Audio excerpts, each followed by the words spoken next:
Terima kasih Anda masih bersama kami. Bagi Anda yang baru saja bergabung, kami hadirkan kembali 3 berita utama hari ini. 4 pasangan bakal calon gubernur dan wakil gubernur Jawa Barat bakal bertarung di Pilkada November mendatang. Sesosok mayat pria ditemukan dalam kondisi membusuk di saluran air sawah di Kabupaten Sukabumi.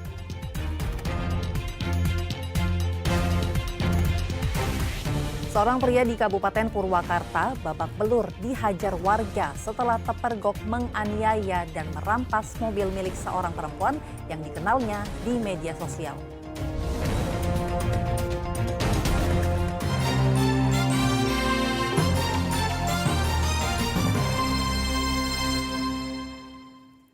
Sesosok mayat pria ditemukan dalam kondisi membusuk di saluran air sawah di Kabupaten Sukabumi. Tidak ada yang mengenali mayat yang hanya mengenakan celana dalam itu.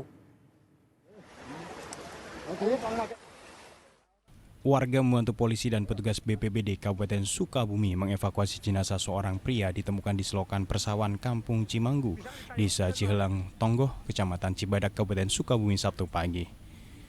Jenazah itu ditemukan dalam keadaan sudah membusuk dan hanya mengenakan celana dalam saja. Penemuan mayat itu berawal ketika ada warga memeriksa air dan membersihkan parit dan curiga dengan bau menyengat. Setelah diperiksa, didapati sesosok mayat pria dalam keadaan tertelungkup.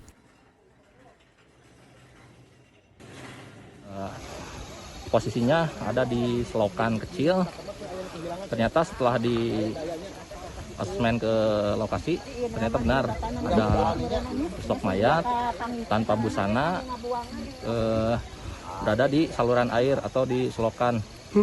Kalau untuk tanda-tanda bekas luka itu belum bisa dipastikan karena kondisi mayat pada saat barusan ditemukan itu atau dievakuasi sudah dalam keadaan membengkak.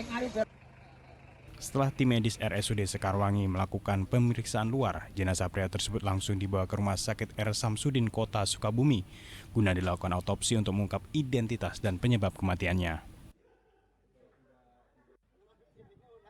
Terus terang aja, saya belum jelas melihat kondisi daripada mayat tersebut, tapi berdasarkan hasil laporan memang belum terlihat ya, karena memang masih terbungkus dan juga posisi ini langsung dibawa ke rumah sakit ini.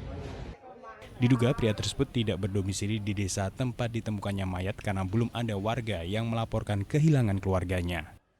Hasil pemeriksaan forensik tidak ditemukan adanya luka terbuka maupun patah tulang, sedangkan paru-parunya dalam kondisi basah. Kematiannya diperkirakan sudah lebih dari 4 hari. Kondisi jenazahnya utuh, ya, tidak ada bagian tubuh yang hilang. Kemudian kondisi jenazahnya itu sudah membusuk lanjut. Kemudian ada juga tanda terendam air yang kita temukan. Kemudian tidak ditemukan adanya luka-luka terbuka ataupun luka lecet. Tim forensik akan memeriksa sampel organ dalam mayat di laboratorium guna mengungkap penyebab pasti kematian lelaki tersebut. Asep Didi melaporkan dari Kabupaten Sukabumi. Seorang siswa SMP tewas akibat sabetan senjata tajam oleh pelajar dari sekolah lain di Kabupaten Sukabumi. Penganiayaan diduga karena kesalahpahaman antara korban dan pelaku.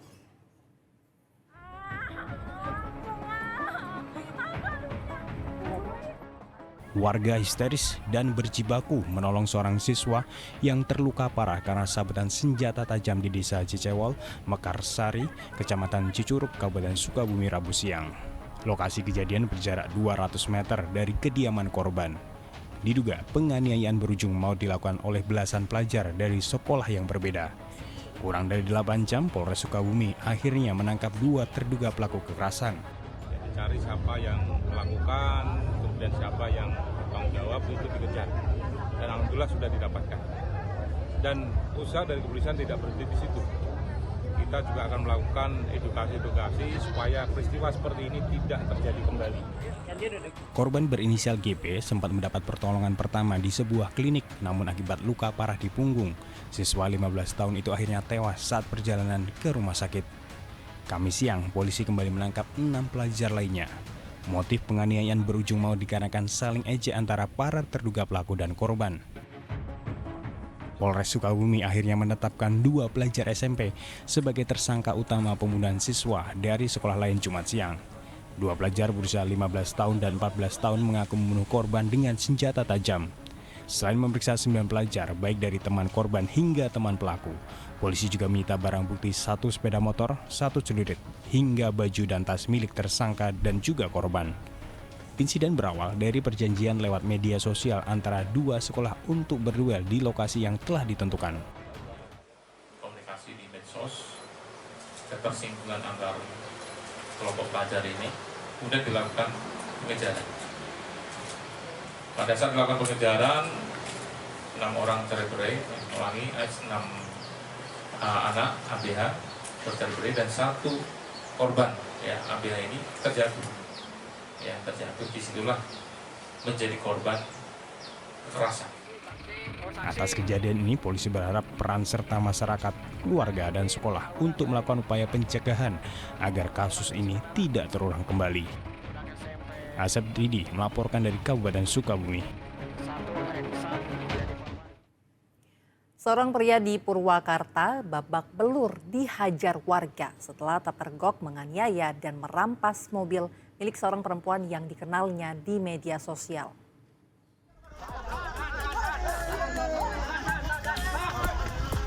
Lelaki 21 tahun ini jadi bulan-bulanan warga setelah ditangkap ketika sedang menganiaya seorang wanita di Kecamatan Manis, Kabupaten Purwakarta.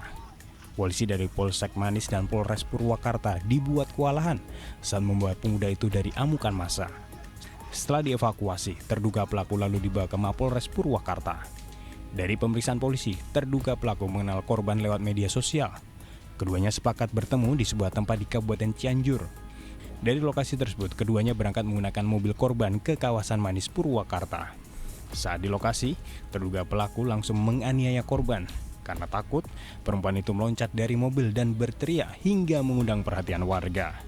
Warga pun mengejar pelaku yang membawa kabur mobil perempuan berusia 27 tahun itu. Akibat penganiayaan, korban mengalami luka di kepala. Diduga, tersangka nekat menganiaya wanita berusia 27 tahun itu lantaran ingin merampas harta bendanya. Korban mengalami jahitan di bagian kepala sebanyak 12 jahitan dan juga beberapa memar di leher. Selanjutnya pada saat pelaku melanjutkan perjalanan saat korban loncat, pelaku melarikan diri dan sempat mengganti plat nomor kendaraan. Akibat perbuatannya, tersangka terancam hukuman penjara selama 9 tahun. Samsu Nursa melaporkan dari Kabupaten Purwakarta.